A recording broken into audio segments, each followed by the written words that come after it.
Hey, yo, it's me, Pops Van Marmalade, and you're watching the Comics-Related Madness Network. Uh-huh. So come get some. CromCon. CromCon.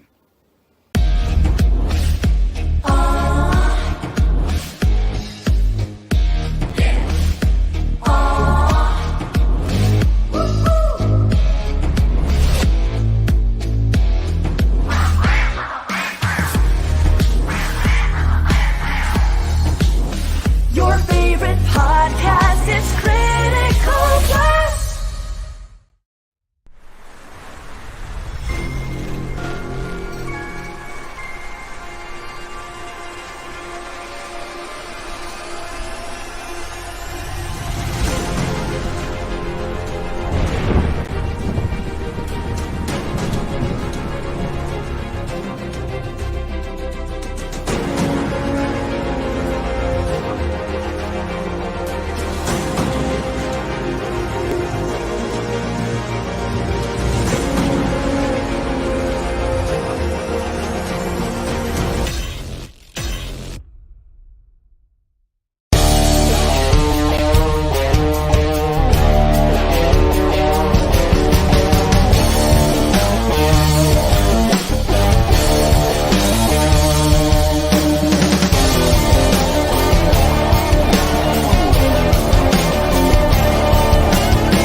Hello, everyone, and welcome to Silverline Silver Sunday, this February the 12th, 2023.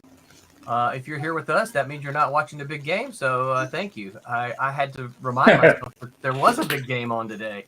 In fact, What game is that? I had to ask a friend of mine last night. I said, you know what? I'm not even sure who's playing this year. And he was like, how can you not know? I'm like, I know now, but because he told me. I don't. Okay. Probably, Is it? It's Baseball, football, right? It's the Super Bowl. It's not football. It's tonight, and it's Kansas City versus crap. Who did he say was playing? Oh, Philadelphia. So I've been in the Super Bowl before. I don't really know that. Is it the final? It is the final. Yeah, it's the final. Wow. It's the final what? The Gold Cup or whatever it is. I'm here tonight with the regulars, Thomas Florimani. Say hi, Tommy. Howdy do, everybody. And we're here with Mr. Peter Clinton from across the way. Say hi, Mr. Pete. Hello. And we have a special guest with us tonight, Mr. Gregory Wright. How are you, sir? I'm still alive and kicking. Now, geographically, where are you joining us from? I'm in Long Island, New York at the moment. Okay. And is this where you call we're home? having a weird winter. It's been brutally cold and then like 60 degrees. Okay. Yeah, I think it's supposed to get so Tommy is he and I are both in Orlando. And I think Tommy, I think it's supposed to get cold tonight. I think it's supposed to get down to It's kind of 45. chilly out there right now, but it's not going to stay that way. No. Yeah, well, it's still a little early for it to be this warm, but I guess global heating. I don't know, whatever. Yeah. So tonight, so we're going to pelt Mr. Wright with all kinds of questions about comics, his career. See if he and Tommy can ever remember what they worked on together. And hopefully, if I have my way, we're going to get into talking about some comic book editing as well. A couple of quick comments here. Let's see here. It's a daring and funny book. I'm not sure what that one it means, but okay. Comic Talks with Pop says, "Hey yo, what's up, Pop?" Vic says, "Bonasera, Silverliners." Yeah, he keeps talking in some other language. Who knows what he keeps saying? I don't know. He says the channel calls already so outdated. Well, I can only put up there what you give me. I got invited to a Super Bowl party, but I got pages to push out. There you go, Vic. That's what we're talking about right there. So, first thing, I'm going to ask the first question, Tommy. I know you said you got one. But my first question to you is going to be, what is your origin story? How did you get started in comics? Well, like everybody, it's in comics. At some point, my grandma bought me a comic book. Mm-hmm. But it never occurred to me that could be a job. Yeah. These were, that was not something that was feasible to even consider. So I just, got lots of comics and really enjoyed them. And then I went to school at New York University to become the next Martin Scorsese / Steven Spielberg. And they don't really teach you how to get into the film industry. So I needed a job when I graduated and had no idea what I was going to do. But luckily, one of my very best friends, D.G. Chichester, editor and writer, he'd gotten a paid internship that turned into an assistant editor job at Epic Comics. Mm-hmm. And he said, "Well, we need a new editorial assistant. You should come interview." I said, "Oh, okay, sounds like a plan." So I went in to interview at Epic with Joe Duffy. And while I was interviewing with Joe for this position, this, sort of short guy with a mustache and glasses comes wandering in and looks at me and he says, "Oh, don't mind me. I'm only in charge." And I realized it was Archie Goodwin.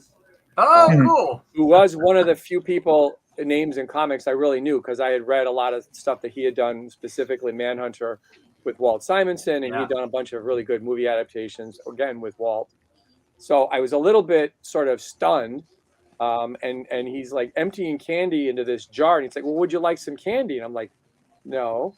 The rest of my interview was a little strange because I was suddenly aware of where I was. Yeah. But they offered me the job, and I thought, well, can I have 24 hours to think about it? Because that seemed like the thing that you do. Sure. And Joe Duffy looked at me and she said, "Well, sure, you can have 24 hours, but if I talk to somebody else who wants the job, and today you won't be getting the job." they're getting it. I guess I'm saying yes. So that was how I got into comics as an editorial assistant, which was actually more of a receptionist / secretary position, in which they had almost nothing for me to do. Wow. Because there was two offices at Epic. One was Archie Goodwin and Joe Duffy's, and they liked having a receptionist, and they liked having somebody type and file for them. And the other one was Margaret Clark and D.G. Chichester, and they liked to answer their own phone and type their own memos. So I mostly kind of sat there and answered the phone. And Archie took pity because he knew what my background was in film. And whenever I wasn't working, he said, "I want you to read everything that we put out at Epic." So I did. I read everything they ever had done. And then I would read everything that was being done, and he would quiz me and ask me questions. So I started learning, about comics and how it related to that. But, he never treated me like, some little punk fanboy that was there. He was honestly interested in my position, my opinion. Did this make sense? how did this work? And the people that I was talking to right away was Frank Miller and Mark DeMattis and Jay Muth and Bill Sienkiewicz and the Peenies and all these people that were doing all this, or Jim Starlin, Howard Chaykin. So this was my introduction to comics, was talking to like the cream of the crop on creator-owned material, which is very different from the Marvel material. So from there, I moved to Marvel, and again, Archie and the Epic department basically spoke highly of me to Mark Grunwald. So I started working for Mark, and things were very different on the Marvel side, because on the Epic side, it was all about making the creators very happy. And on the Marvel side, it was, who gives a shit what the creators want? We're in charge. We will hire and fire who we want, regardless of what you think. And we don't really, and they had no idea how production value wasn't something they understood. So they had to depend on the stupid production manager Marvel had, whereas at Epic, they understood production. Right. So I could not believe this. So I began trying to make some changes in Mark's office, at least, so that a creator had a little bit more say when there was an opportunity to say, well, if you hate this inker, who would you like? Who can I try to get? Well, what exactly is it you don't like about this? I can talk to the inker about this. But, we didn't really have any good inkers in Mark's office. We only had Tom Palmer and Joe Sinnott and Joe Rubenstein. Yeah. So, again, I was working with, John Buscema was penciling, and, we had Bob Layton and Mark Bright on Iron Man. And so, I stumbled right into a nice situation. Mark was fantastic, and and all the people working there were fantastic. So it was just, I got this great education into becoming an editor, because I had, the entire Epic department, Archie Goodwin, then I had Mark Grunwald, and I had every creator that came in were happy to share everything that they could, because I was curious, and I would ask, and I didn't pretend I knew stuff I didn't know at the time, because I didn't know anything. I knew story from a filmmaking perspective, but it's comics are different. So you didn't have any creator come to you, and I won't call his name, and tell you after you have offered a suggestion to his story, kid, I've written more comic books than you've ever read. I know how to make a comic book a hit. Oh, I had people say stuff like that, sure. But the thing was, most of the creators that I talked to had no idea that I was a kid at the time. Yeah. I mean, some of them came in and they were like, "Holy crap, you're like a kid," and I'm like, "This was your mullet years, right?" Yeah, oh yeah, that was my mullet years. Yeah, with the big mullet. I love that mullet. Yeah. So this would have been what, 87? I had that until I went freelance, and after that, then I grew my hair really long and grew a beard. Yeah. And then I wanted to buy a house, and I thought, no one's ever gonna sell a house to give me a bank loan or sell me a house looking like like this. So I cut it all off and shaved and tried to at least look respectable. Yeah. So your first year, what, 87? It was 86 when I started. 86. Yeah. Okay. Yeah. Right out of college. Wow. Yeah. So I remember. So when you moved over to, I mean, I read the Epic stuff. I remember, and I still own a lot of it. But obviously, the Marvel stuff for me was more memorable. So you went over to Grunewald's office. What were the titles that you worked on? Well, the big thing that we worked on in that office was the Handbook of the Marvel Universe. Okay. So that and all again, fans know that one. Working on that, I got to learn every single character, all their histories, and working with Peter Sanderson. And this also meant I worked with almost every single artist in the industry, because that was my job, was to hire all the artists for Marvel Universe. Some of them were people that Mark wanted hired, but I started hiring people that Jim Shooter really hated, like Keith Giffen and Kevin Nolan and Bill Sienkiewicz and Todd McFarlane, and people who actually had a different style. Right. What Not Jim a house style. Shooter, and Shooter really wanted was, he wanted Joe Rubenstein to take everybody's drawings and make them look the same. And Shooter yelled at Joe about that, and then he yelled at me, and I was like, no. And I said, the readers like to see these different artists. And Joe said, but Jim, they don't start out drawing the same. Right. And Jim Stewart's like, well, we hired you to make it all look the same. It's like, you're not going to be able to take Keith Giffen and make it look like John Romita. It's just not going to happen. You know, I mean, if Giffen wanted to draw a John Romita style, he could do it. But he was drawing in that sort of wonky Keith Giffen style, which is exactly why I hired him. So we did that. And then we did the Avengers book. So we did the Avengers, West Coast Avengers, Iron Man. And then we were starting the solo Avengers book and Nick Fury versus S.H.I.E.L.D. And I think the West Coast Avengers, Tommy, help me out here. I think, wasn't that Steven's first Marvel work, the West Coast Avenger? So Stephen Butler was my roommate.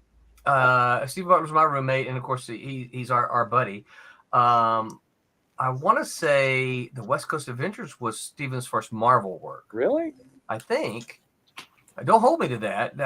Don't quote me his on first that. regular title was Silver Sable with me. Yes, Yeah. that was a regular. I remember all that. Yeah, that was regular. A fill-in or two. I think he might have done a Spider-Man fill-in. It's possible he could have done a West Coast Avengers. I didn't know I had no idea who Steven was when I got Silver Sable, which is, you know, a whole other story. And they're like, well, he looks like Jim Lee and Mark Bagley. And I thought, well, that's an interesting combination. So I had no idea. You know, I wrote the first issue of that like over the weekend because they fired the original writer, you know, for writing crap. And the original artist was supposed to be somebody else. And I said, well, who's drawing the book? And they went, Stephen Butler. And I went, who? So I wrote it not knowing what Stephen's stuff was like. And I just hoped that we would mesh. And we meshed great, you know. Stevens, he always spoke when he was working with you that he loved work working with you. It was so nice, and I'll tell you what, I gave him so much stuff to draw, and he drew every bit of it. You know, he never slacked, not once, and he drew details, and he's he's great. I love working with him. Steven did Avengers West Coast number 70. So and then I do know he because I think he was still my roommate at the time. But I do know that he did some Web of Spider-Man fill-ins. He did the Scarlet Spider stuff, some of that. And I think all of that kind of came before he did the Silver Sable stuff. Yeah, well, I know he was a regular Spider-Man penciler at one point after Silver Sable because he that's when all the clone stuff started. One of the Spider-Man books, which, you know, I understood that, you know, you don't say no to a book that sells, you know, hundreds of thousands of copies when we weren't. Right. Yeah. And it's Spider-Man. Yeah. Yeah. It's who doesn't want to draw Spider-Man? Right. Yeah. Okay. So I had those two reversed then. It was so long ago now. It's like, it's kind of frightening. Yeah, we were just little kids. Oh man, but you know, and I'm sure you remember this too. I tell people it was such a different day because in the '90s, now my first thing came in like '89, so I didn't get my start till, you know, in the independent market until several years after that. But there was so much money in comics in the early '90s. We're gonna have Tommy share while we're talking here. There was so much money in the early '90s for all the I mean, Marvel was selling outrageous numbers of copies, and of course Image came along then, and their comics sold like crazy. In Malibu, where I was, we were selling books right and left, which, you know, for not Marvel numbers, but it was very healthy for the independent. It was fantastic for everybody, you know. Yeah, we were making money. Yeah, and making comics. I mean, there was a lot of opportunity for a lot of people to make comics, you know, and you know, any of us that have made comics ever know it's like a dream come true. Yeah. You know, I mean, you know, you'll never want to do anything else. You know, it's nothing, you know, no matter how bad anything ever got, it's still, you're telling stories, you're drawing pictures, you're coloring artwork, you know, people are reading it, you know, it's awesome. Yeah, it is. And of course I also say, you know, once it gets in your blood, it doesn't go away, you know. No, it doesn't. Yeah. Vic said, when I heard small guy with bushy stash and glasses, I was like Stan Lee. Stan was already on the West Coast by that point in time. Yeah, well, Stan had almost nothing to do with Marvel really at that point. He was kind of like a little mascot. Yeah. You know, and he was mostly trying to write screenplays and stuff out on the West Coast. And he dropped by every once in a while to kind of give us a pep talk, which was, you know, cool because, you know, you got to hang out with Stan Lee and, you know, it's Stan, you know, and if Stan was going to do some project, you know, we'd be like, yeah, we want to work on that, you know, and there's a few infamous projects I said yes to because Stan was working on them and they were horrible, but it was Stan Lee and we said yes, and then we went, what happened here? Yeah. Not Stripperella. I avoided Stripperella. Oh man, I remember that one. I was part of the Nightcat crew, so. Oh yeah, okay. That was what Jimmy Palmiotti did that, didn't he? Oh, it was me and well, it was, you know, Stan sort of wrote it, and then I think Jim Salicrup might have wrote some of it. Barry Dutter scripted it, I think, and then Dennis Cowan drew it. Okay. Palmiotti inked it, and I colored it. I think Janice Chang probably lettered it. Oh, cool. And we all went, what did we sign up for? I think I have a copy of that somewhere. Yeah, it keeps popping up on my feed, and I'm like, oh God, this will never go away. Is that one of those books that someone brings up to you at a show and says, hey, will you sign a copy of this? And you're like, where did you find this? I you know, back in the day when I used to go to a con and have a table, I said people brought it up. I mean, it was a great Joe Jusko cover. The best thing about that book is, you know, Joe Jusko did this beautiful cover, and the girl it's based on was very sweet. You know, she came in and we got to meet her, and she was very, very sweet and, you know, much prettier than she is in the book. She even had a little recording career that, you know, didn't last at all. But the whole thing was just so bizarre. Yeah. You know, but you know, but it was a chance to work with Stan and, you know, get to chat with Stan on the phone a little more. And, you know, I don't know anyone who would turn that down. Well, he was. You know, now he's not. But yeah. It's funny because when Marvel purchased Malibu, one of the things that they asked my editor-in-chief, I said, what can we, you know, what do you guys want? What can we do for you? And our editor-in-chief, Chris Allum, said, we want to meet Stan Lee. So they arranged a lunch for us, and all of of course, we were, you know, Malibu was in California. And so all of the editorial staff went to about this 3-hour-long lunch with Stan Lee, where he just, I don't even remember where we went, but he just sat there and told stories the whole time. Yeah, that's what he does. Yep. And good stories. So, yeah. Oh, fantastic stories. Great. Yeah, I mean, very entertaining. Very entertaining. You know, he was always such a nice guy. You know, I hate when people say crap about him because, you know, he was really a good guy. Yeah. Yeah, and you know, you can from my perspective, you can you can't. So I had to unsubscribe from some Facebook groups here recently just because there was a lot of negative Stan Lee energy on there. Oh yeah. And my problem is this: is like, you know, Stan Lee has been one of the greatest ambassadors for comic books that we have ever had. Why would you want to trash him? Why not try to lift somebody else up rather than trash him? And so, you know, I love Jack Kirby. I love Steve Ditko. Me too. I love all those folks, but I'm not going to trash Stan at their expense. You know? No, it's just this is where we are in our culture is, you know, nobody wants to listen to anything, and we want to try to make everybody into some kind of an enemy, and it's just not true. Yeah. You know, people have made some mistakes, and, you know, they don't need to be crucified over that for the next, you know, 50 years. Agreed. You know, you know, and that's the whole thing. You know, it's like Stan didn't sit there and go, let me see how I can screw these guys over. You know, right. Yeah. You know, and they left. You know, I mean, they could have made lots of money. They left. You know, and Stan stayed, and Marvel made more money after they left. You know, so. Yeah.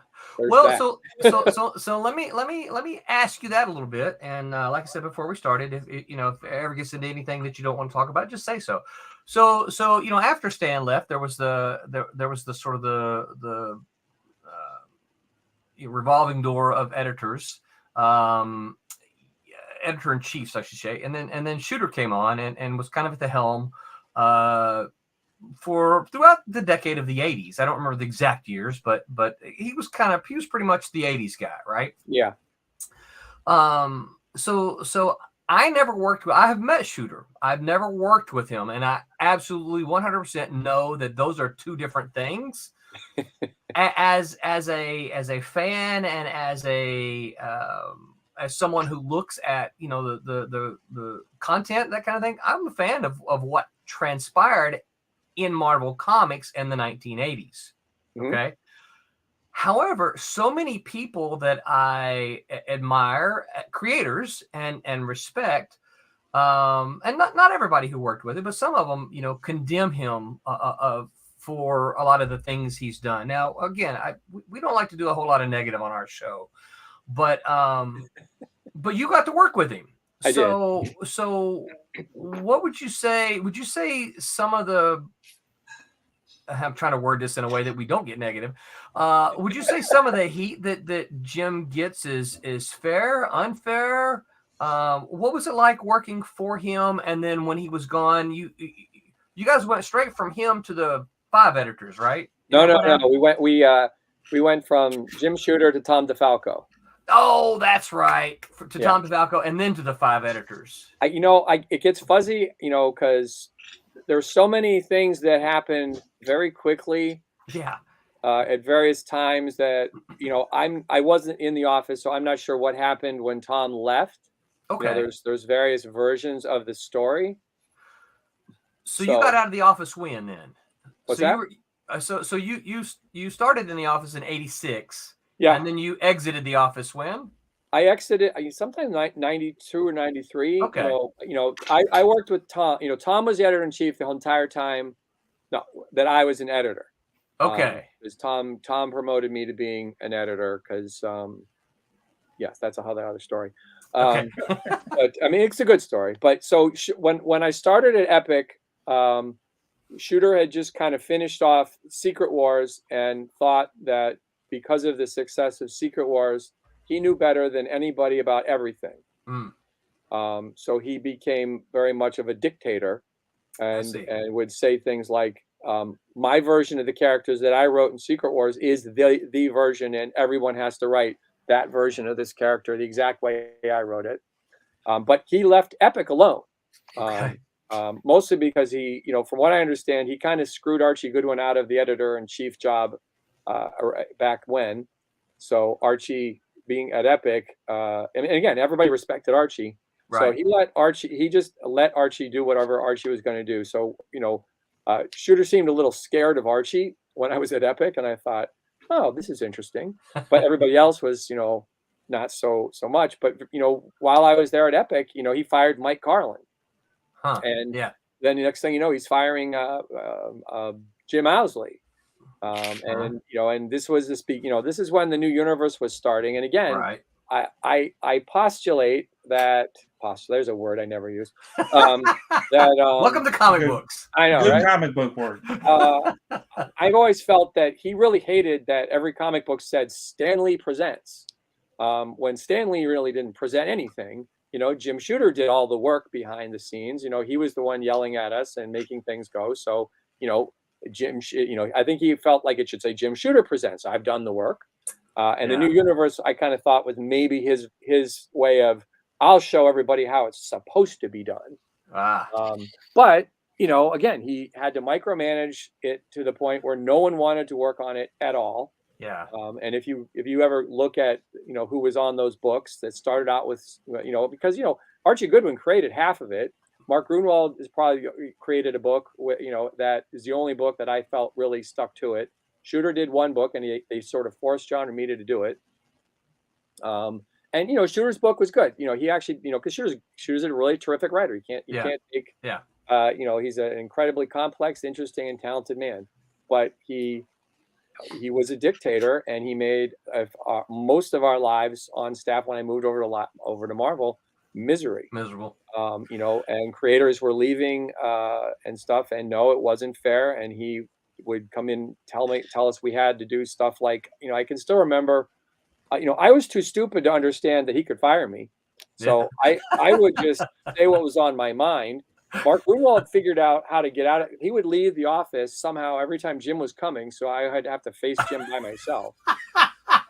We've heard those stories. That's a Grunwald thing to do. Isn't it? I don't know how he did it. he somehow sensed that Shooter was coming, and he would leave, and Shooter would come back with all these pages to tell me what was wrong with everything that we'd already approved. He would tell us we were not allowed to tell the creators that these changes were being asked for by him.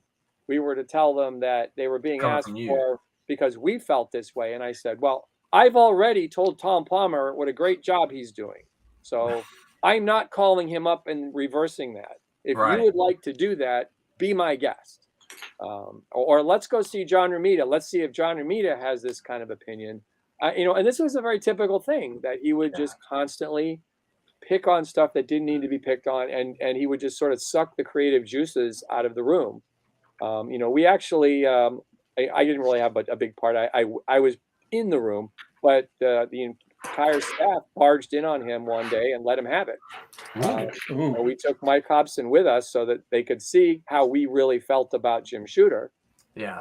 Because Shooter would tell the higher ups that the staff would walk if they fired him. Not true.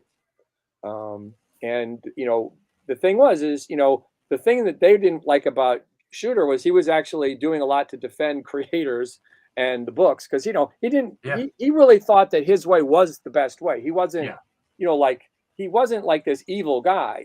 Some people might say he was, but he just, the manner in which he dealt with everybody was very off-putting, and he was an intimidating guy. He's a big guy. People were afraid of him. He's very tough. And if you disagreed, you could be fired.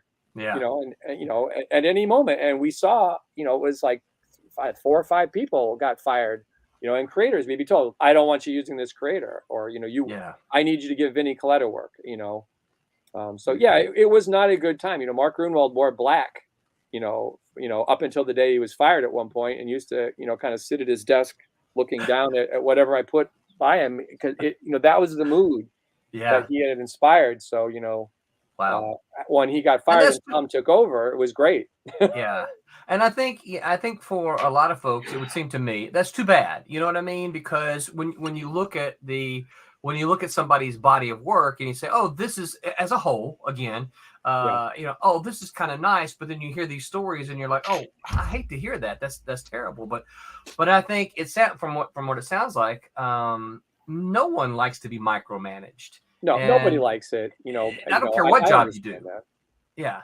But again, the work that he has done, prior to that, during that, that is good. That work is still good. Yeah. I mean, he's still he's very entertaining to talk to. He's great with the fans. He kind of plays fast and loose with the truth, I have to say. Really? But I think a lot of us do. I try not to. Because I made some colossal blunders, and I'm happy to humiliate myself, because that way nobody else can. Right. But it was a very big difference. The entire mood of Marvel shifted as soon as Shooter was removed. Yeah. Tom was great. I could never say anything bad about Tom. Not that I agreed with him every time, sure. But I really enjoyed working with Tom, both as a creator and as an editor. With him, he was wonderful to work with, and he was fun. Yeah. Well, I think we're all married here, so I think we can agree. The only person you agree with all the time is your wife, right? If it's good for you. Right. So let's see here. Vic says it was about modern Marvel numbers, right? I'm not sure what that's in reference to, Vic. Jay Lee says, good evening, everyone. What's up, Jay? Thank you for joining us here. Vic says, I would work on the worst title you can think of with a $1 page rate just to work with Stan Lee. Granted, that's not a possibility anymore. A lot of us probably would say that same thing. Yeah, I think so. You want to work with Stan at least once. There's a lot of people. I worked on as a freelancer. I worked on stuff that paid me very little because it was a great project.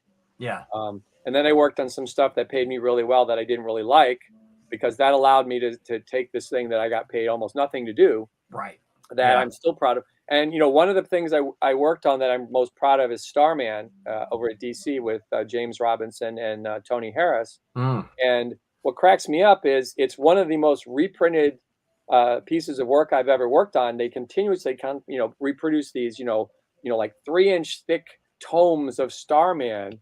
I'm constantly getting, hardcovers and Now, giant did you color that? paperbacks. What? Did you color that? Yeah, I colored that. Yeah. Cool. So it's very cool to say, okay, this paid me very little money, but Archie Goodwin had hired me for that. Right. I wasn't going to not work with Archie, but I love working with James Robinson. I love working with Tony Harris. I love working with Wade von Grawbecker. I loved the entire crew on that, and I colored almost the entire run. Nice. But that's the thing, when you get on you will take less to be involved with something great. And that's why I wound up doing Nightcat, so I can say, okay, well, I did this, right. Although, doing the Marvel Masterworks, I had to talk to Stan and have him write introductions for me. So, I didn't get to work with Stan as often as I would have liked, but I got to work with him enough. And you always got a bunch of fun stories with him. Yeah. Oh yeah. Yeah. Vic said that Miss Fury side profile is beautiful, Pete. There you go. He's talking about that there. Yeah. We redraw that eye. Let's go. No. That eye's bad. Yeah. Hey, Tommy, here's what an eye looks like. I'll send you a picture. Just give it to that. But thank you. How's that? Is that better? Greg, you missed that last week. They were they were looking at a fist, the character Tommy was inking, and Pete literally took a picture of his hand and sent it to Tommy and said, "Draw it like that." I had forgotten to finish part of the hand, so it's fun to watch somebody. I love watching you ink on here because once upon a time, I had people in my office penciling and inking and lettering and coloring right in front of me, and now so much is just done totally digital. There's not even any real pages. Yeah. And I miss that because, if you came into my office at any time, there was a drawer full of beautiful John Buscema, Tom Palmer pages, Mark Silvestri pages, Todd McFarlane, Joe, all these artists from Marvel Universe, Al Williamson pages. These are people that I'm just talking with on a daily basis. And I get to hold this art in my hand as long as I want and look at it, and when I was at Epic, Bill Sienkiewicz is coming in with those beautiful painted pages from, Elektra Assassin. And, I'm chatting with Bill while we're, gluing statted panels down, and then he's whipping paint out. And, that there's nothing like that, now, you barely even get to talk to an editor on the phone. That, you'll get a text. Oh, by the way, blah, blah, blah. Right, man. You mentioned Buscema and Palmer. I'm a big Avengers fan, and that's when Marvel bought Malibu. I got to talk to Mark a lot about that. Who else? Macchio. Ralph. Yeah.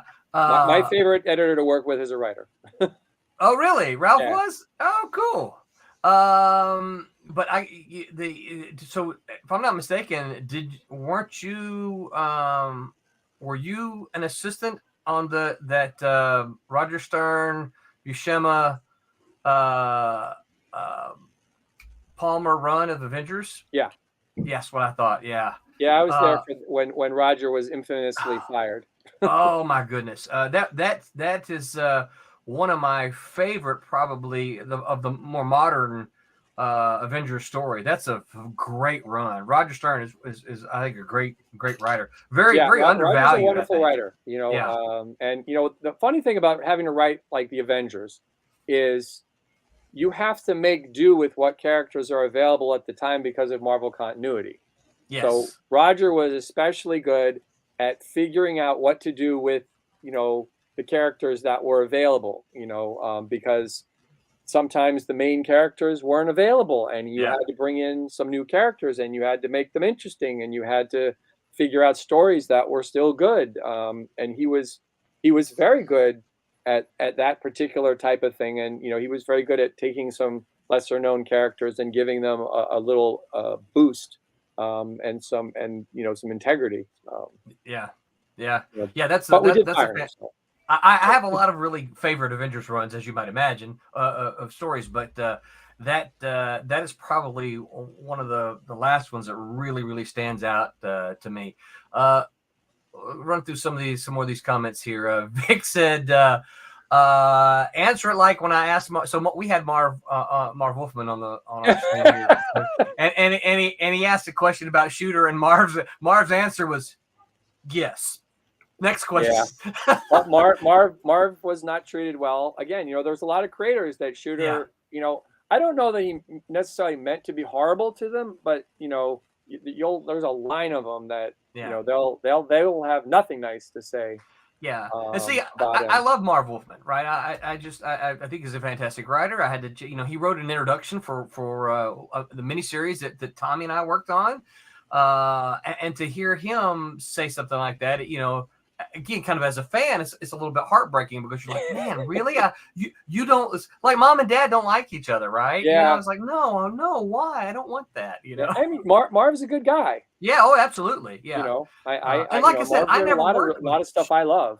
Yeah, and I never worked with Shooter, so I can't say anything like that. But when I hear people like you and like others say things like this, it's like, no, don't crush me. Don't crush my heart this way. Well, there were people that worked with Shooter that have nothing but good things to say about it. Yeah. Yeah. It's one of those, things that, there were people that, I don't think Larry Hama had any issues with him. Oh, okay. As a really good example, talk about a guy, few people have as much integrity as Larry Hama. Right. Yeah. But I don't think he ever had, but I think Shooter might've been, kind of terrified of Larry. Because Larry could seem a little bit dangerers, but Larry knew more than everybody. Yeah. Larry doesn't need anybody to make a comic. He can write, draw, he can do it all. He was an actor. I didn't know that. Watching him go at a new creator who didn't do a good job drawing something was something I really admired. Wow. But he could then pull out a pencil and show you how to do it. I couldn't do that. Yeah. So I could explain what was wrong, and then I'd have to trot you down to John Romita, because I couldn't pull out the tracing paper and show this is what's wrong. Right. I could fix your composition. I could fix your storytelling. Yeah. But trying to explain to you why that shoulder didn't work, that's what that was. You can point it out. My limit. Yeah, it's kind of like me. It's like I can point out this is not working here, but I can't draw and fix it for you to explain to you how. Yeah. Yeah. Royal Airship says, looking sharp, gents. Thank you. Jay said, the only Marvel book I ever wanted to draw on was X-Men, but now I just do my own stuff. Probably a good thing here. Let's see. We got a question here from Royal. He said, would you say it's better to work on a lot of great projects for little money, to be associated with great names, and have the network? Yeah. I'm sorry, have the networking. Yeah, it is, because, when you work with really good people on projects that don't pay you a lot, eventually, when they get a good project, you will get to work on that. I began working with Tim Sale on, some like little cards and stuff for Dark Horse, and we were trying to get something together. And the next thing you know, we did all that Long Halloween stuff, which is yet another thing I worked on that's been reprinted endlessly. And we did a lot of really great projects together that got me a lot of acclaim, got him a lot of acclaim. I will confess, I did not realize that you worked on the Long Halloween. Oh yeah, I've done it. Back then, if it was a project that anybody that was good, I probably got to touch it. Not that it was good because of me necessarily, but I did all that Marvel DC crossovers. I did Kelly Jones Batman, which that got reprinted again recently. There you go. Yeah, Pete's got it there in his hands. And then there's a great one. They did this Kelly Jones Black Artist Edition. They didn't have all of Kelly's pages, so they reprinted some of my color guides in this giant hardcover book, and they paid me. Oh, that's pretty cool. That was cool. Wow. Yeah. So outside of so Tommy, I know you had a question. Did you want to go ahead and ask that? Yeah. I think you said you researched long and hard for this question, didn't you? I've done. Back in my Marvel days, I could swear that you were either an editor on something that I did or you wrote something I did, but I cannot prove that. I can't either. I was looking for that too. Yeah. I don't know what it was. Because if you had done some kind of solo Avengers thing, but I did so many like backup stories and annuals and stuff, so it's possible you inked one of those. Yeah, and I did so much ghost inking for Jimmy Palmiotti. Pretty much everything back, in throughout the 90s. Did you do any stuff that Punisher I stuff? did some of the 2099 and all that kind of stuff. But it's and I swear, Roland and I were because I've known your name forever. So and I'm just like, and then so I started looking it up. I'm like, okay, I'm gonna remind him about this Where stuff. is it? And then like, no, I don't think so. I think it's just something I made up in my head. I colored so much stuff. It's likely that I colored something. It's also likely that I wrote, because I wrote a lot of backup stories in Silver Sable that they used all kinds of people on. Highly possible you inked one of those. Well, it's speaking of the Silver Sable stuff, because we're so, like Roland was saying, we're so buddies with, Stephen. We're all from Mississippi, and we all hung out when Stephen got the Silver Sable job and all that kind of stuff. And maybe I just assumed I was part of it. I don't know. It's funny though, because your name, I've known your name, forever. Yeah. I probably met you at the Mississippi Con that I went to, that Stephen was at as well. Probably so. I mean, because Stephen was really eager to introduce me to everybody. Yeah, I really thought that it was the Night Watch stuff, but apparently that wasn't you. No, that wasn't me. Yeah. So there's so much stuff that I did that I've forgotten that I did that. And every once, because I went to a convention years ago, and this kid comes up with like 3 long boxes of comics, and he wants to know if I'll sign them all. And I'm like, why would I sign all these comics? He goes, this is all your work. And I was like, what? And he pulled out really obscure stuff that I'd colored 2 or 3 pages in, that he had found my name. And I was like, yes, I will sign every comic. You're just going to have to wait, because at that time I had lines of people. I said, I'll sign 10 at a time. He stayed there for like 3 or 4 hours as I signed stuff for other people, and then I do. But it was crazy. I was like, I don't even remember this stuff. I get that same thing too with some of that stuff of Jimmy's. Jimmy every now and again got an editor to throw my name in, as help assistant inks or whatever. And I didn't know that Jimmy was doing it at some point. Golly, if it's something that you Jimmy may have did, you may have helped out Jimmy on some Deathlok that I worked on. Maybe so. It's hard to say. It's like once you get mixed, when we get into that mix of, because there's a lot of comics. There's like 4 of us colored it. Right. I'll be damned to find out which pages I actually did color. So I got to say this makes I know, because Tommy and I have been friends for a long time. This makes him incredibly happy, because one of the things I pick on Tommy about is we'll be talking about somebody and he'll go, "Wait a minute. Did I work with him on something?" And he can't remember, right? So I'm terrible. I remember drawing something last week. Nope, I don't. But now, hold on. Now, in Tommy's defense, I can show him a page and he'll go, "Oh yeah, I worked on some of that," right? Yeah. So he. I can tell you if I was working on it at the house and what we were watching on TV while I was filling in blacks or erasing. Isn't that funny? He can't remember creator names, and so I pick on him about this all the time. So I know he's absolutely ecstatic to hear you say you can't remember either. Oh yeah, well, there's an issue of Mark Hazard Merc out there. Okay, yeah. I never remember the issue of it, but Jim Owsley had been fired, and his assistant had to get the book out in the next 3 days, or he was going to be fired. Oh wow! So it so he got a whole bunch of us together to put this issue out in 3 days. And the script was written, and Mark Beecham had done thumbnails. So we Xeroxed Mark Beecham's thumbnails up, and a whole I don't even know how many of us there were, but there were, Bill Sienkiewicz did some of it. I penciled some of it. So we were, it was any number of people whoever happened to be in the bullpen lightboxed these things off, and then whoever stuck around inked stuff. So I inked some pages of this thing. Not anything significant, just a lot of backgrounds and stuff, and then we'd pass the pages on to somebody that actually could draw to ink the face. I would ink water and somebody would come back over your stuff and fix it up. In 3 days, we banged that whole thing out. But I look at it now and I go, wow, I don't remember what I did, because there are pages I go, I inked a silhouette there because I couldn't ink this, but now it actually looks like a figure. So somebody had gone in, probably Bob Kemp or Pat Redding had gone in and they fixed it. And then we put Mark Beecham's name on it. So if there were royalties, he'd get them. Right. He was furious that his name was on this because it looked terrible. it didn't look like Mark's stuff at all. So funny. but it was just sort of funny. We're like, but Mark, if there was going to be royalties anyway, there's going to be royalties on Mark. Really? So yeah, but that was funny. So but I don't remember everybody that was involved, but it was a whole bunch of us. Yeah. A lot of it were Ramita's Raiders were involved, but there was a lot of actual pros. Bob Camp was one of them. Pat Reddy. I think Larry Hama probably penciled a page or two. Wow. But that was a great crash course. Mark Texiera was there. I know Mark. He was laughing at me because I was pouring in blacks with a rapidograph, and he's like, no. Let me show you how to do it. And he pulls out a brush, and he's, I'm like, yeah, but you're Mark Texiera, and That's right. I went, we're trying to get this. It's not going to be for done. me.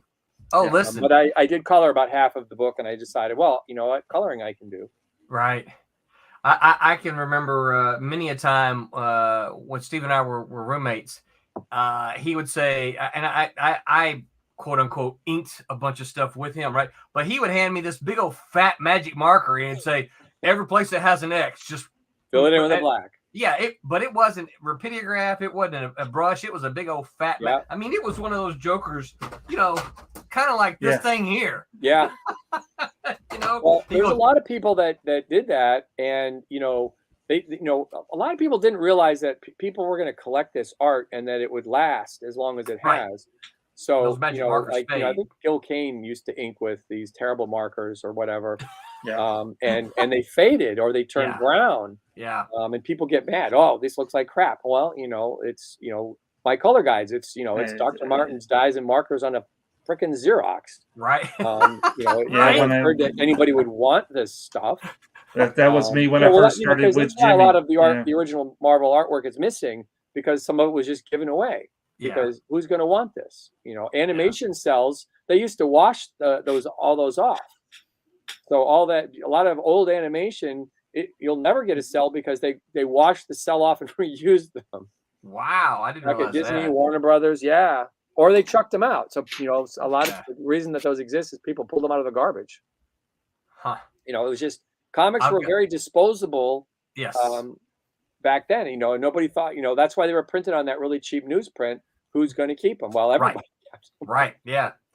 Vic says he didn't realize you did work at Marvel, Tommy. He's learning stuff every day. Oh, gotta pay more attention. Silverline needs to start doing backups. Yeah, I don't think that's going to happen. Oven says, hello, Silverline family. What's up, Oven? Comic Talk says, hey, yo, Jay Lee, Hell Pops. Let's see. They're just talking amongst themselves here. Vic says, I've had to ink with a Sharpie. It was a dark day. Let's see here. They'd hand out original pages for kids to color. Oh boy. I've actually seen, some beautiful original black and white pages that Steve Olaf would then airbrush color on top of them for some kid that bought them. Oh my gosh. They go, oh, how could you do that? I'm like, well, because they paid him to. Right. Yeah. That's why. Why did I love somebody who was, Larry Stroman was talking about somebody calling him a sellout. It's like, sellout. This is our job. Yeah. So we're we take what we can, and sometimes you take a job for the money because this is our job. It would be great if we could just do the beautiful art that we always just want to do, but it's not the reality. Right. I did a comic this summer for the money, and I didn't really like it, but I liked the guy I was working with. Then you like the money. And I got paid better for it than I get paid. I've gotten paid for stuff that I really like doing. Yeah. But you still need money. Yeah. So it's like, there's no such thing as selling out. We're doing comic books, right. And yes, we're very grateful that we get to do it. Yeah. But and I think one of the things you said earlier on, I think is true, is that you take on jobs for the money so that you can do the job that you want to do. Yeah. I tell people a lot of times that, because I teach at the university, and I'm thankful that I have that job because it allows me the time and the freedom to make comics, at night. The university, they don't pay me a lot, but it pays my bills. And so I don't have to worry about, not paying the rent one month. And it gives me the freedom to do. And I think that's what, when you want to make comics, that's the thing that you do. You figure out how to get your responsibilities taken care of so that it frees you up to do the thing that you want to do, and you figure it out. Because once upon a time, comics paid really well, and now they really don't. No. And a lot of us are working in more of the independent stuff, which really doesn't make a lot of money. But a lot of the independent stuff I work on, I enjoy it more than some of the stuff I did for, So let's talk about that. So what are some of the because I'll be honest, most of what I know of your work is Marvel stuff. Like the Long Halloween thing surprised me. And I've got it on my shelf in there. What are some of the independent stuff that you've worked on that you're happy about and you want more people to know about, and what's some of the stuff that you're doing today? Some of the first independent stuff I did. Well, actually, the first independent stuff I did was probably Savage Dragon with Eric Larson. Oh, really? Okay. I did the original first 3 issues of that. That was a lot of fun. And then I worked on a lot of Elephant Men with my friend Richard Starkings. Okay, yeah. I did a whole bunch of that. The comic craft guy from those who know. And then he big time published his letterer. own stuff. And then I did this crazy comic at Image. What was it called? It was about these high school kids who kind of took over a school. It was like it was like a terrorist thing, except for they weren't actually terrorists, trying to make a point. Oh man, I can't remember what it was called, but it was brilliant. I can't. Wow, my image readers here. You guys pipe up, help me remember what that is. Yeah, I can't. It was. I try to remember who. That was. I was really proud of that too. So that's something kids.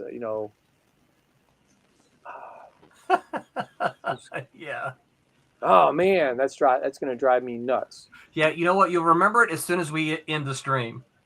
Yeah, I mean, if it was sitting on my shelf, I would try to grab it real quick.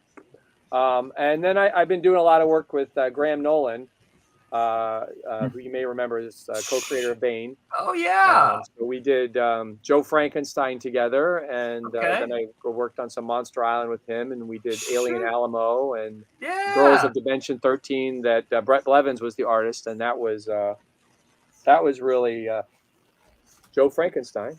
Yeah. Which he's going to be putting this out again, and I actually have a new cover for Joe Frankenstein on my my desk right now that I'm working on.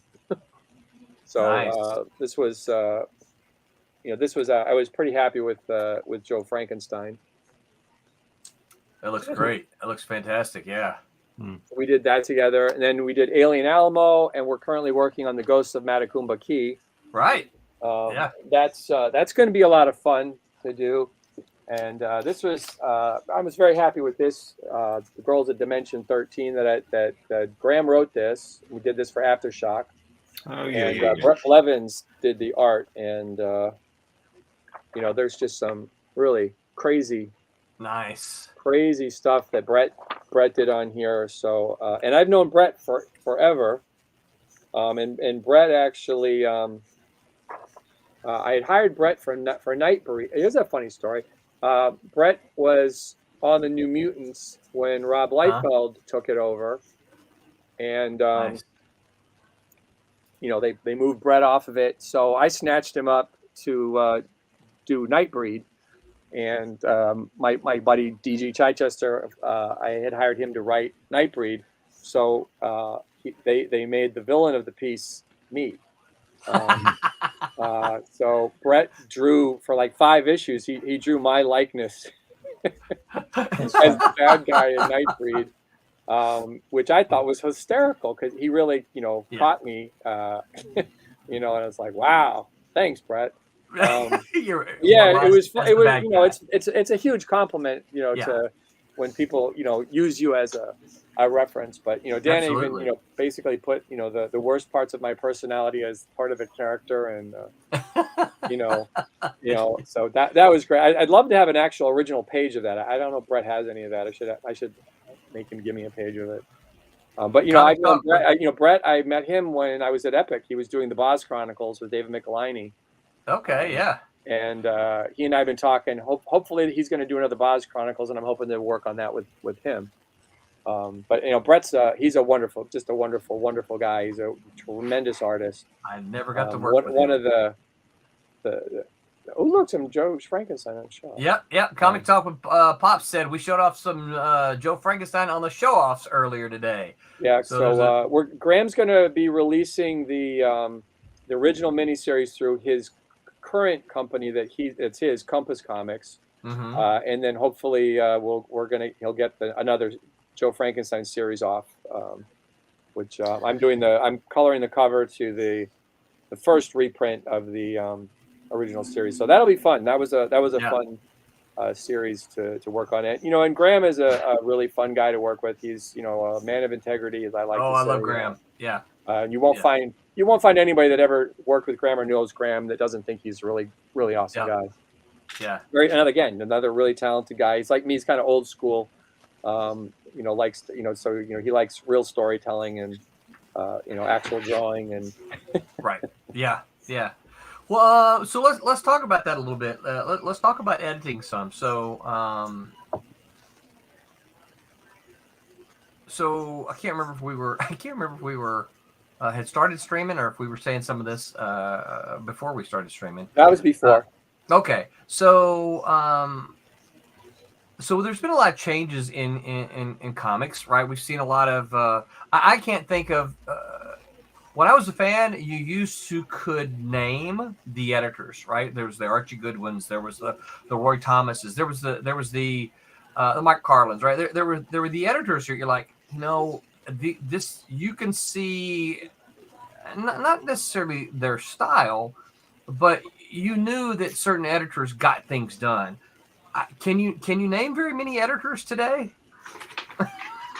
No, I mean, I'm not.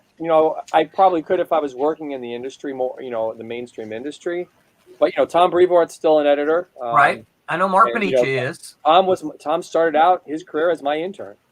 Yeah, really. And then he graduated to be. We got him a job as an assistant editor. He wound up being Dwayne McDuffie and my boss on Deathlok. So that was kind of interesting. And now he's like the big guy at Marvel. Yeah.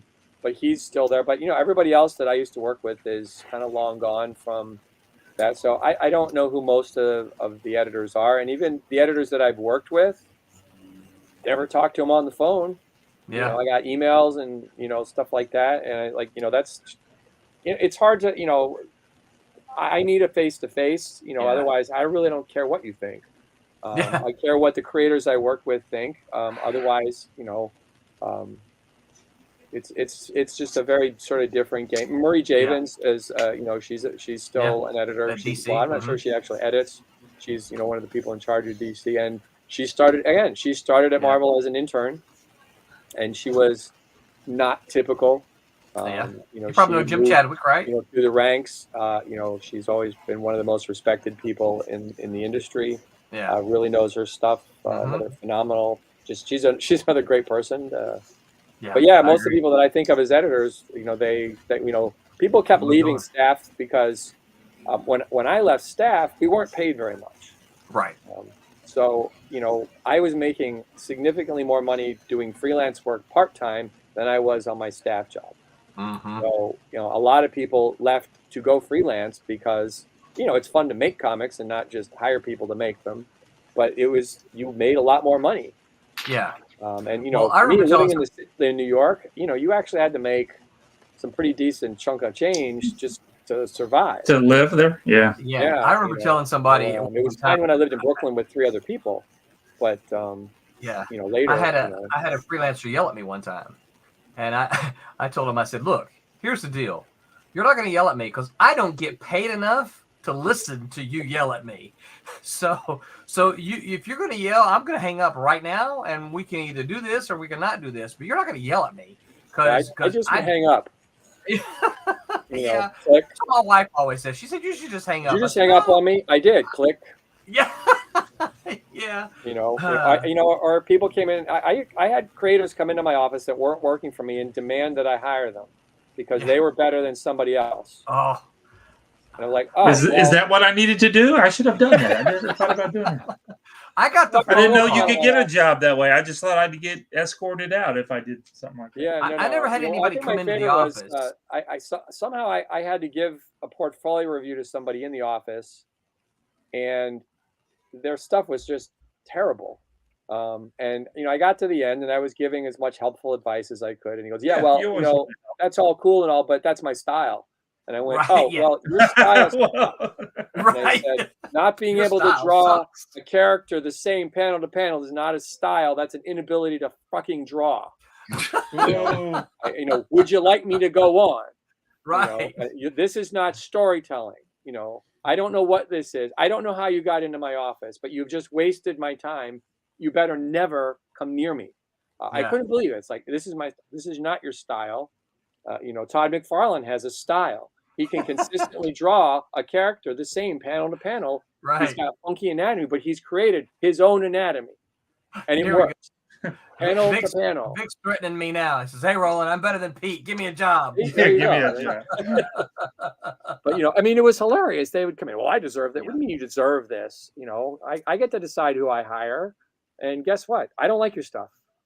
You know, but, you know, I would get blunt sometimes because people just, I don't have time to, you know, look at your new stuff every 5 minutes. I'm actually trying to Right. get, you know, a whole bunch of books out the door, you know, Yeah. and you know, because I hired a lot of the guys from the Ramita's Raiders, which was the staff art corrections guys that Sure, they were yeah. like interns for John Ramita, because those guys were being taught by John Ramita.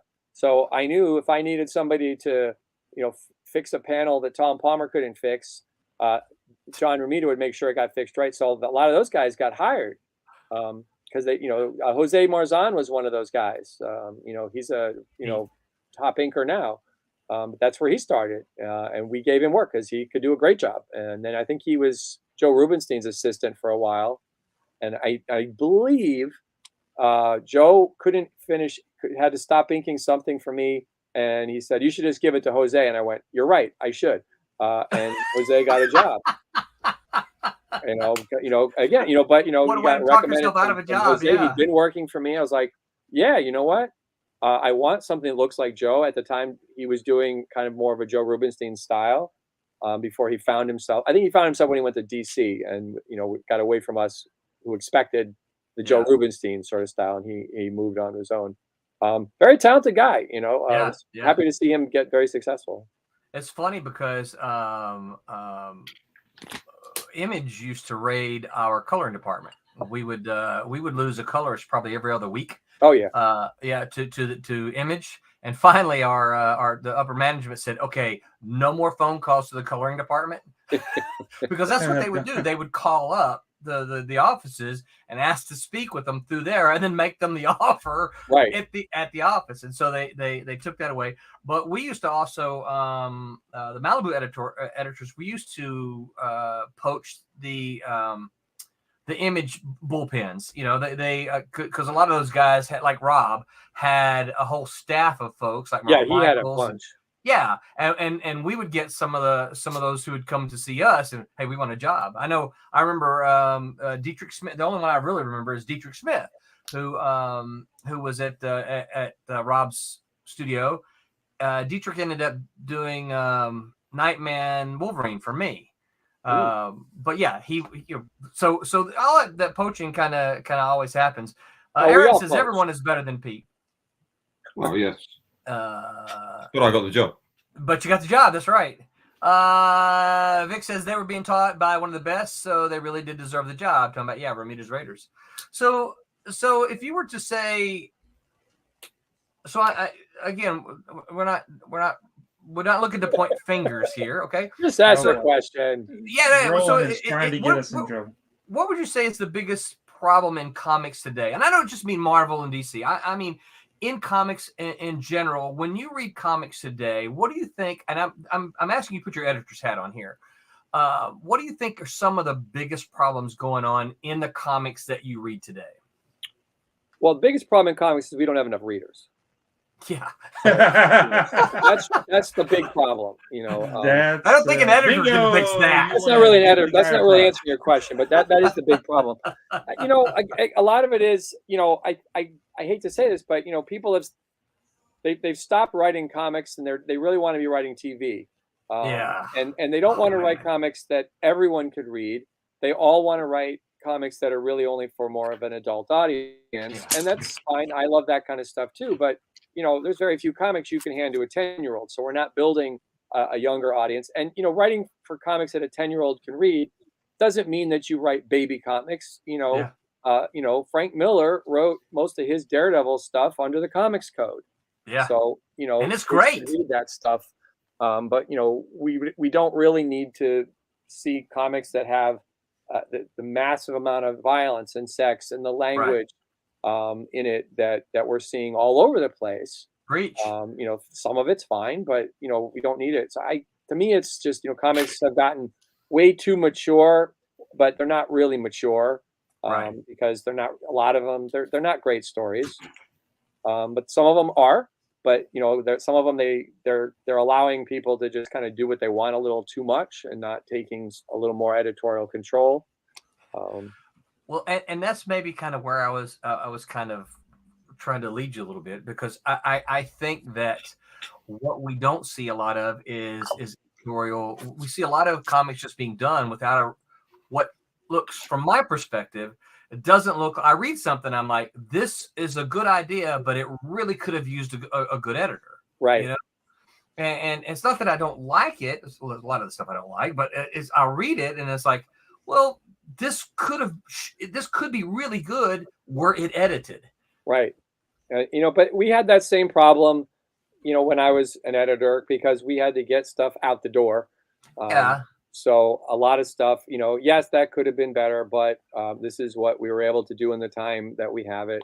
And I noticed with a lot of the independent comics, because I read a lot of that, they don't really have an editor, and it shows because there was a lot of sort of self-indulgent material, and that's fine. It's your independent comic, you can do that.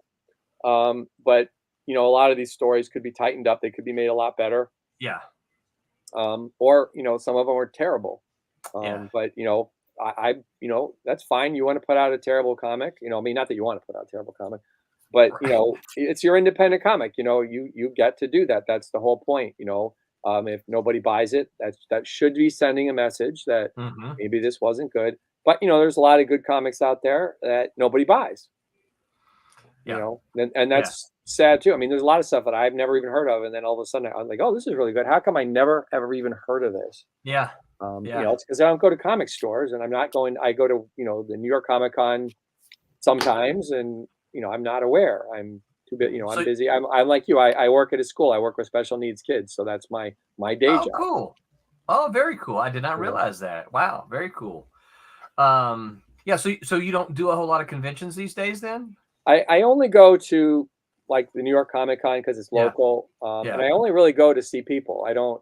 Right. I'm not getting a table. I'm not spending that money on a table that that I'm not going to make the money back. So I go and I hang out with people I used to work with, and I'm always amazed that some of them remember me. And unfortunately, a lot of people that I used to work with, they don't have a big line of people, so I can sit and have a good 2-hour chat with people like Rick Leonardi. Nobody's how can nobody be in his line? Really. Or even when Tom Palmer was alive, nobody would be over to talking to Tom. Even Ron Garney, he's done so well now. A lot of times, there's not a huge line of people. Lee Weeks, I can't get near anymore. For a while, he was easy to sit and do card tricks with. Garney just did the Berserker. I'm super happy to see him get that big success. Me too. With that. He is that good. Yes. And that guy was that good. Like pretty much from the get go. Yeah. He's one of those guys that sort of came in and were, like, oh, and I was lucky. I got to work with him, early on. He did one of his first jobs as a Daredevil annual he did with me, where I created Crippler, who wound up in Silver Sable. Very cool. It happens that way, doesn't it? I'm old. I go way back. Aaron says, I thought I was the biggest problem in comics industry. Well, Aaron, that is pretty much true. But if you're not reading enough comics, you are.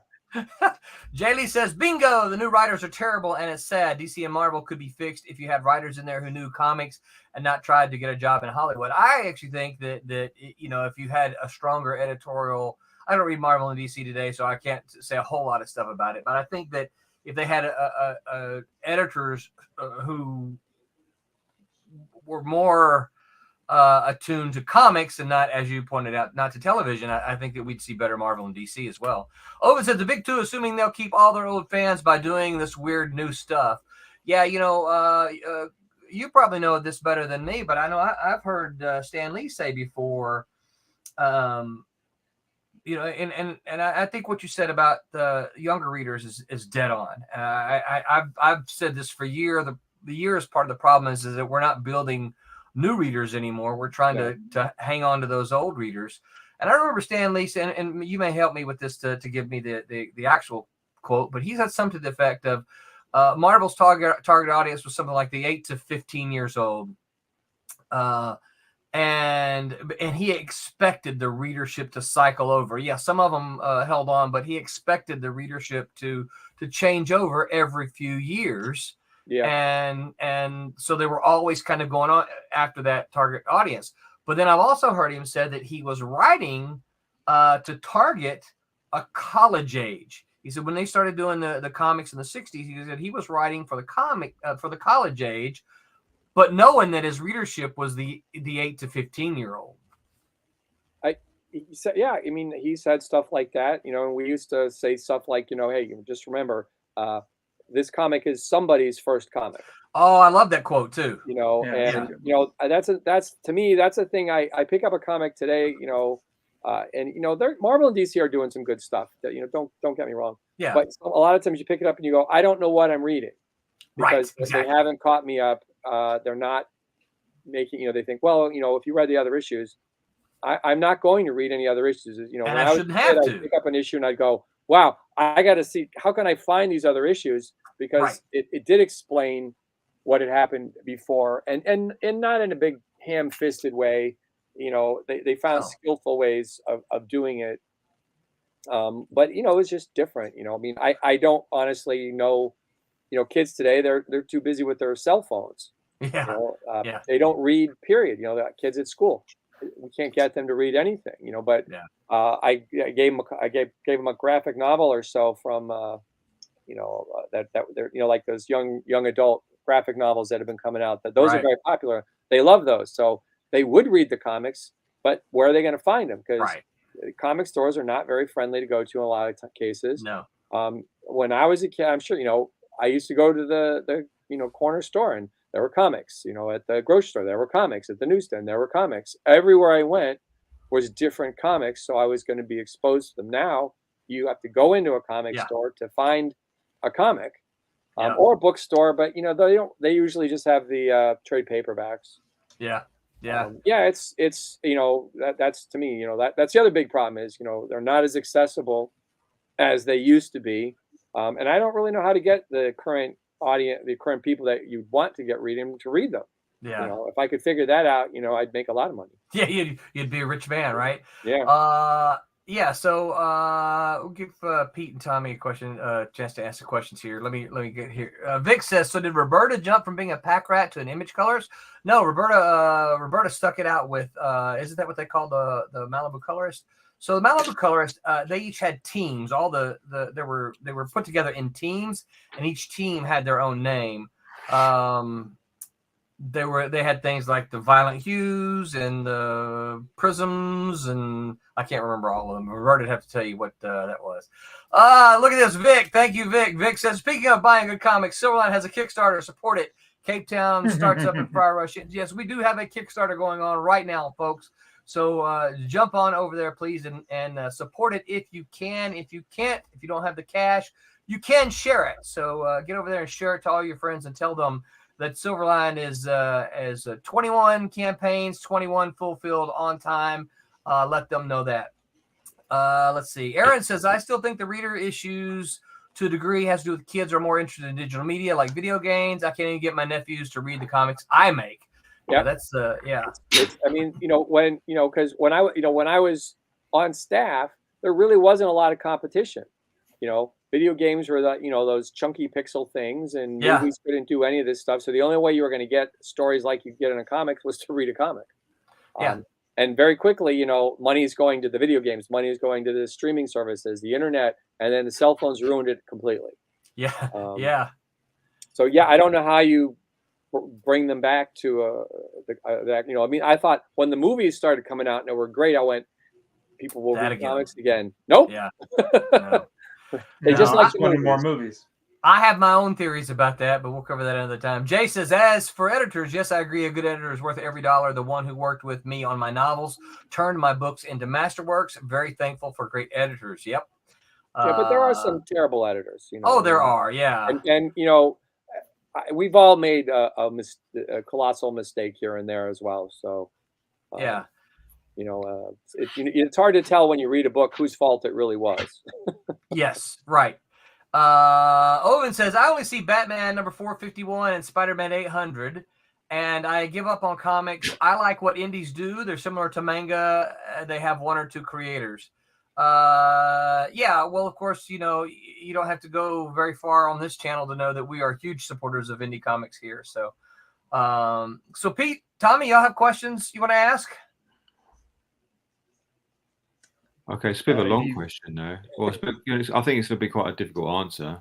Not a difficult answer. It's a long answer. So Well, if you're an ask it independent anyway. creator, how important would you say to them they have to go and they should get an editor if they're making their own book or they're hiring an artist to do their book? You know, it depends on the creator. I mean, you know, Walt Simonson really doesn't need an editor. Yeah. But that's Walt Simonson. Right. Most people, you know, I'll tell you right now, there's some very high end creators that they have hired their own editor just to make sure that they don't write shit, because you know, it's very difficult to understand that your stuff is working when you're so close to it. So you need that second pair of eyes on it. Everybody should have some form of an editor, just to keep you honest, if for no other reason.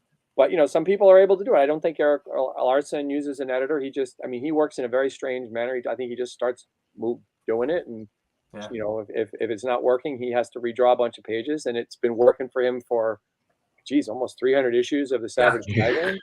So you know, close to 300. for some people, they can do it without. They you know, but you know, Eric also, he did edit you know, comics for, you know, that he hired people to do. And you know, when he first started editing some of the comics that, you know, he'd hired people, the first thing he told me, he goes, wow, people really do screw up, don't they? And I went, yes. He goes, so that's why you were so pissed. And I went, yes. You know, but it's a lot of work to try to do you're doing your own comic. It's not just, well, I wrote this comic and I'm going to hire an artist and they're going to do a great job. No, they're going to lie to you and they're not going to turn it in on time. And you're going to have to figure out how to make them redraw the stuff. And oh, by the way, you got to make sure you got to know all the production ins and outs. Yeah. And what you know, would you do with all of that? Sometimes, you know, maybe your story is crap and you didn't even know it, and it could have been fixed like that if you had an editor. So how would you approach it if you had so these guys, making comics is their hobby, but it's not their main job. So they have to go away and do a job. So they can't turn in 4 pages a week. So how would you monitor that? How would you oversee that? Well, basically, you create a schedule that they can manage, and you try to get them to stick to it. But that's the problem when it's not, you know, when it's your hobby. Yeah. You know. You can't say to them, we need it. It's a hobby, you know. Right. We'll go to work. You're going to take it seriously. You have to take it seriously. Yeah. You I can't really say, well, I'm going to Pete, draw a page a week. that page was supposed to be here last week. What did you do? Pages. Well, I've had a busy week. I can't. You know. Oh well, then I guess you don't really care. And you know, I'm not. If I'm editing somebody's book and they're doing a hobby, I'm going to lose interest. You know, I can't spend 4 years editing your stupid, you know, 22-page comic. You know, I need to go. You know, I'm going to spend, you know, some time on it, and then I'm going to expect you to do your part. And you know, they don't do it. You know, it's a lot easier to being on staff because I could fire your ass. Right. But you know, working on Epic Comics, you know, those are creator-owned comics, and I can't fire you off your own comic, and I can't make you do the work. What I can do is I could say, well, we're not going to publish it now. But we didn't usually have that problem because you know, people that wanted to do it actually wanted to do their projects. But you know, a lot of projects that never came out, they didn't come out because people didn't finish them. You know, I mean, I had a couple of those. You know, there's this infamous Nick Fury Punisher graphic novel that Jim Lee and I were working on, and it was all we plotted it together, and he laid the whole thing out, and he inked about 20 pages, and then this stupid little tiny book called the X-Men came and took him away. And he didn't get back to that. And then, he did this little thing called Image Comics, and that kind of took him away a little further. And then he decided to go be a bigwig at DC. So it never got finished because, nobody gave us a contract to make us finish it. But we never got paid because we refused to be paid because we knew somebody would ruin it if they owned it. Yeah, so sure. Marvel doesn't actually own what we did. So they were going to do something. I said, you can't touch it. I said, you don't own it. Like, what do you mean? It says, you didn't give me a contract, and neither Jim or I have been paid. And you can't pay us just because you feel like it. It belongs to us until we voucher for it. To finish it. Because they would have hired whoever they wanted to finish it. I'm like, nope. And I said, no, I won't finish it with anybody but Jim. So it'll be this, unfinished thing that really makes me sad. Yeah, one of the great unfinished works, right? Yeah, well, the stuff Jim was doing on it, I think, is some of his best work. So it's sad that people have seen some of it, but it really would have been a nice work for both of us. But I really thought, some of Jim's really, some of his coolest stuff. Plus, it's real Nick Fury. Yeah. Yeah. And I love Samuel L. Jackson, but he's not my Nick Fury. No, he's the movie Nick Fury. He's movie Nick Fury, and he's great for the movie. Yep. But, that's not my Sergeant Fury and his Howling Commandos guy. Yeah. Which Stephen got to draw a lot because I put him in anything I wrote. I constantly put him in big stuff. Cigar chomping, right? Always had the cigar. Yep. Yeah. Not allowed to draw that anymore now. Apparently. That's what I've heard. Like, really? So the Thing doesn't get to smoke a cigar either. Yep. Yeah, that's too bad. It's part of part of their character, I thought. Well, it is. Well, there was this. It's funny. There was this children's book. I think it was called Here Comes Santa Claus or something, and it was this beautiful painted storybook. And in it, Santa smokes a pipe. Of course. When he's done. They reissued the book and they painted out all of the smoking. Oh. So Santa's now like, he's got his hand up here with nothing in it. And it's like, come on, because well, this will obviously make kids want to smoke. No, it doesn't. No, I didn't want to smoke just because I saw Nick Fury or the Thing smoking a cigar. Yeah, my parents smoked and it was horrible, and I tried it and it was horrible, and yeah. No thanks. And now I got to chase kids trying to vape, and it's like, no. Yeah. What happens if I vape? Well, first I'm going to take your pipe and I'm going to crush it. That's the first thing. And the second thing that's going to happen is now you're going to have a little chat with the principal and your parents. Yeah. See what happens at that point. Fortunately, we don't allow that in the university, in the halls. They can do it outside, but they can't do it in the halls. Oh, we don't allow it in our school either, but Yeah. What I don't allow, and what we don't allow, and what somehow creeps into the building every once in a while that I got to go deal with is another matter. Yeah.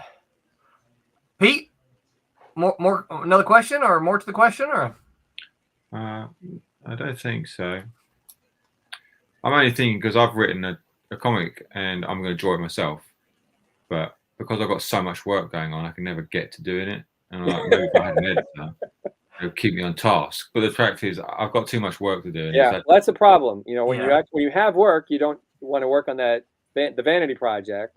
Yeah. Well, you want to, but I want to, but I've got other people relying on me. Where that's just me. Yeah, it's sad when you have to do that. That's a very common tale. There's a lot of people that I had worked on several projects that people just didn't do the work because this was their little extra project, but they had to do the regular work. So the extra project just didn't get quite done, and it was very frustrating for me. But they like exactly what you said. People depending on them and bills to pay, and the project that they were doing for me might not make them much money. And when the X-Men calls you, and when it's true. It's like somebody says, "Oh, well, you want to draw Spider-Man?" Yes. Right. Yeah. Of course. It's I get that. I mean, the thing is, as a colorist, we weren't getting royalties, so I don't give a crap what book you think it would be good for me. It's all about, do I like this artist? Right. So wait, Kelly Jones drawing, this stupid book, I'm going to color that. I Yeah. don't need to be on the X-Men. Are you going to pay me more? No. Yeah. I'm not going Yeah. on there because that's going to be 10,000 times more work because it's a book, a book with lots of characters. Yeah. I'd rather color Yeah. Daredevil. Right. Red? Yeah. Very So easy do to color Daredevil. Do they still not pay colorist royalties? I don't really know. Okay. I did get royalties on and reprints on several things I did because I got Yeah. contracted. Yeah. I I would imagine that's I don't think changed so usually. I don't know. I haven't done any work for Marvel in a long time. Yeah. I mean, hope so, I don't because know, but especially the way color is today. yeah. There's a lot of colorists doing way more work than the inkers doing. Yeah. Not as bad as it used to be. There was this time when everything kind of looked like I don't know, not a coloring book, but like just outlines, and then the colorist was filling in everything. Oh my goodness. And we've kind of gotten away from that. We're back to like what I call real comic art that's finished. Yeah. But again, colorists are doing so much on top of that. But now you got pencilers and inkers who are actually doing gray work on it, so it's like a gray painting. Right. And then a colorist is going in and colorizing that. I don't even know what you do in those cases. I mean, I've done a little bit of that, but it's pretty insane what you're seeing out there. It's a huge amount of work going into a lot of comics, and it's costing a lot of money, which is why the comics cost money, and that's not really gaining readers. So I don't know what would fix that. Well, it's funny because I will sometimes make I don't know that make them mad is the right thing, but I will agitate some of them sometimes when I'm talking to artists. And keep in mind that we are talking about independent stuff here. An artist will say, "Hey, well, this is going to take me, this page will take me 10 hours to do." I'll look at the page and I'll say, "Well, you probably could have made this shortcut or this shortcut or this shortcut." Yeah, I probably could. I said, and then you probably could have done that page in maybe 7 hours. It's like, yeah, I probably could have. And I'm like, so here's the question I have for you. Are you going to sell so many more copies for spending that extra 3 hours that it makes those extra 3 hours worth it? And the answer is almost always, no, not really. Those extra 3 hours I spent on that page is not going to sell that many more copies to make that worth it. But that's something that changed at some point, because when I was on staff, artists understood I need to get X amount of pages done. Right. So if you look at the way things like a boot was drawn, it was a very simple boot. Mm-hmm. Now today you'll look at a boot and it's got all the laces and every little thing. I mean, it's all this stuff that and it's sort of expected. But from the artists, so they're putting a lot more work into the page than they used to. I mean, you look at go back and look at Kirby's pages, and there's things are a lot simpler, bigger, just bigger stuff, and you look at a lot of other pages, and you just see this massive amount of detail. I'm looking at this page that he's inking, and there's a lot of detail on that page that might not normally be on a page, an old school page. Well, so let me ask you a question. So do you think printing has affected that at all? Because because back then the printing was shit. So if you did all that little detail work, it was never going to show up. Right. But that never stopped Barry Windsor-Smith from putting it in anyway. But because he couldn't help himself, and they complained about it. Do anything any different. But now, because printing has gotten better, you can not only get away with all that detail showing up, you can do all that gray work and all kinds of other stuff that will show up, and you have colorists who are actually not just putting a blob of blue all over it; they're actually rendering in, so you're getting these pages to look in the way you dream that they're going to look.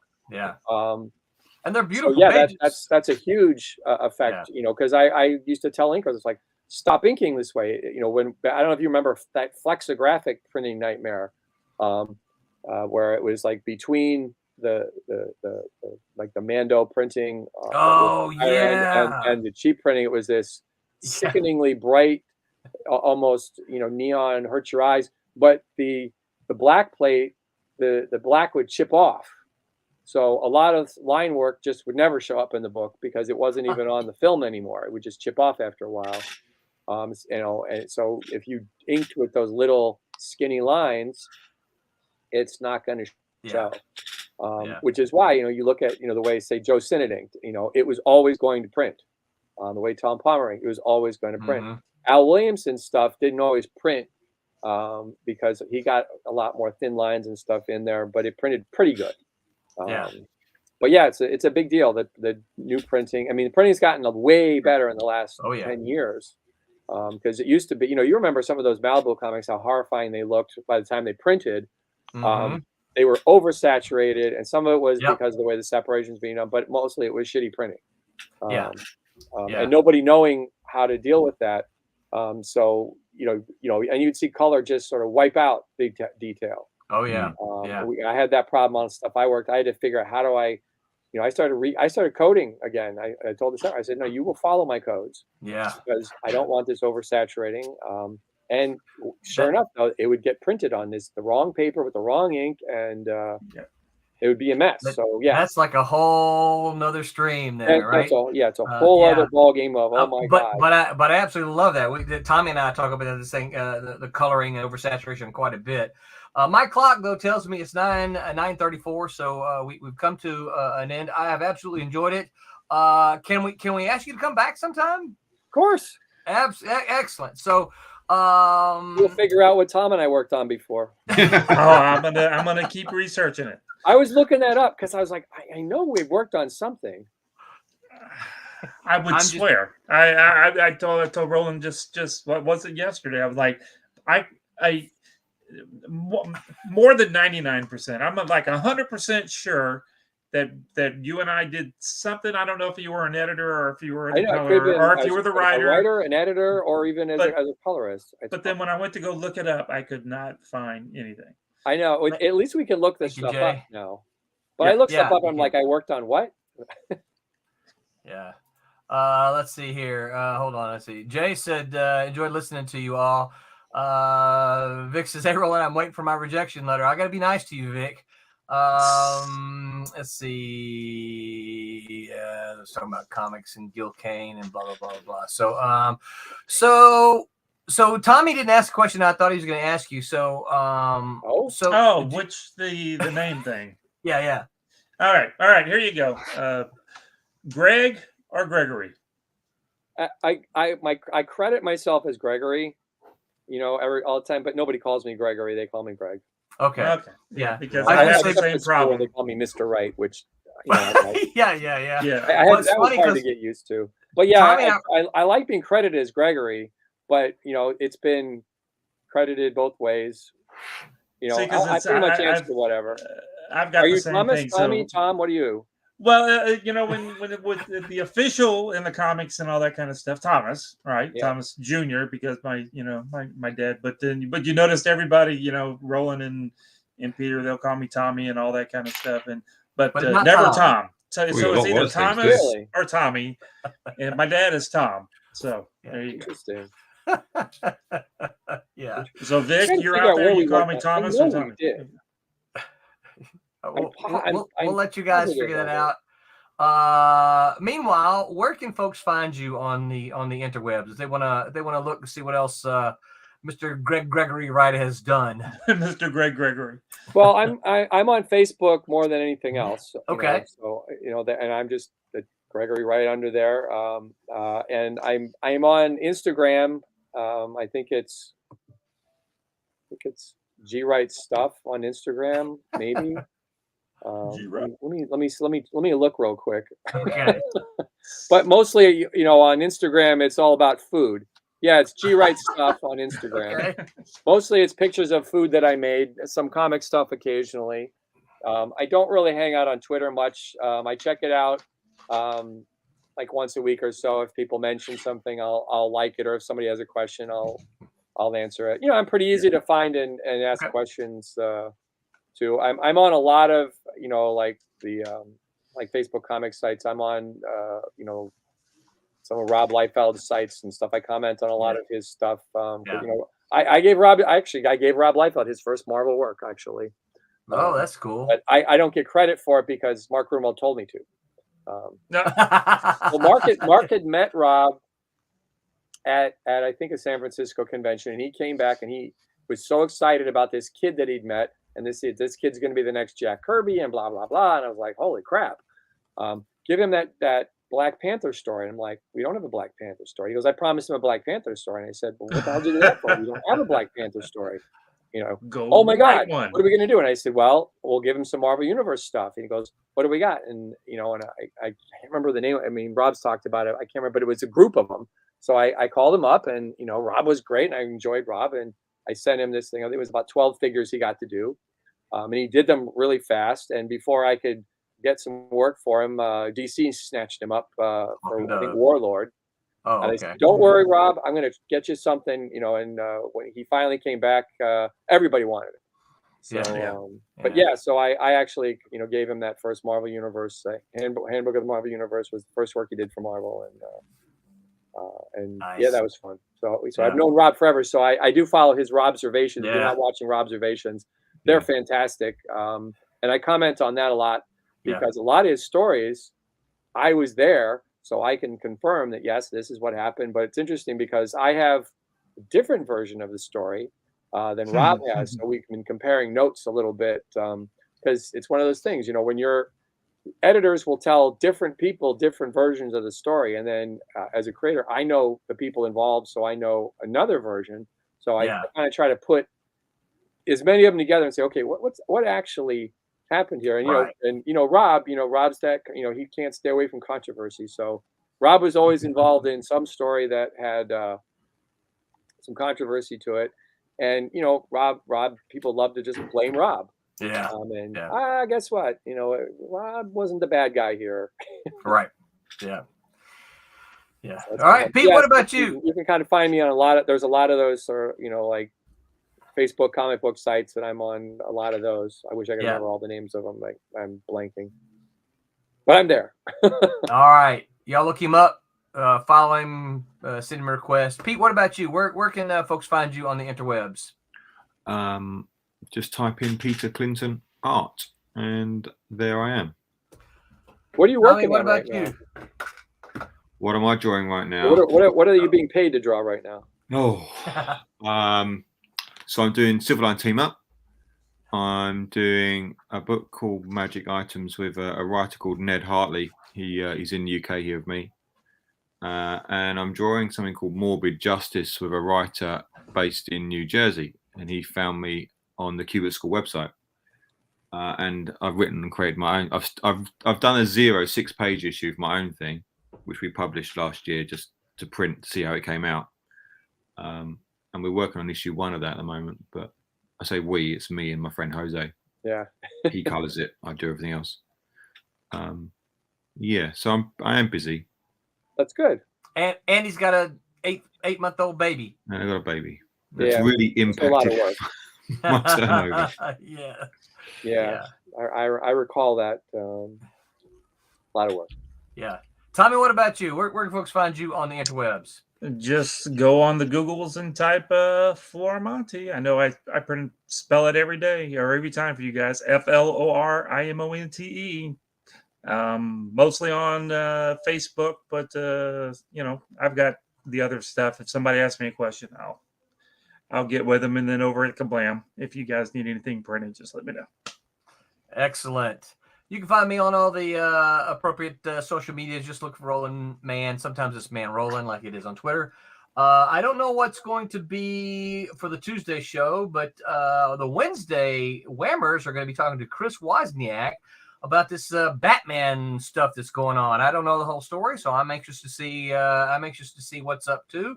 It's a story. Next week, it's a story. That's what I've heard. It's a story. So they're calling the episode Batman Gate. So we'll see. We'll see what's going on next week. He's an interesting guy. Yes, yeah. I met Wise. I think Tommy did too back in the 90s. I haven't talked to him that much in recent years, but next week we will be back with Jerry Bingham, who will be back and hang out with us a little bit. So we got to put the Greg, hang out a few minutes after the stream ends here. We'll chat a little bit. But you guys know, until next time, Remember to Make make mine mine silver silver line. Good night, everybody. I'm April Hunter. Make mine silver line. All right.